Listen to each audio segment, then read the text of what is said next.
Ayan, para sa hapunan, magsisigang tayo ng isda with hipon. Ayan. Pakulo ako ng kamatis sibuyas.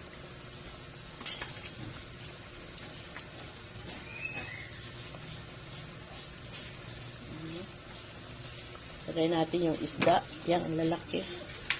May ako ilagay yung hipon. Natin yung hipon. Ayan. Ayan.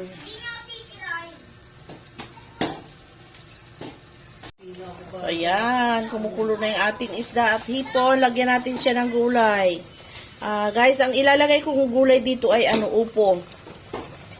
Try natin. Siguro naman okay yan. Version ko yan. Version. Tikman natin ang sinigang na isda at hipon na may upo. Yan.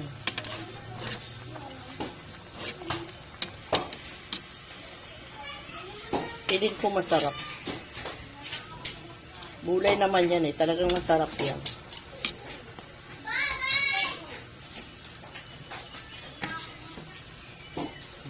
After 2 minutes siguro kasi hindi natin kailangan masyadong lutuin yung ating upo.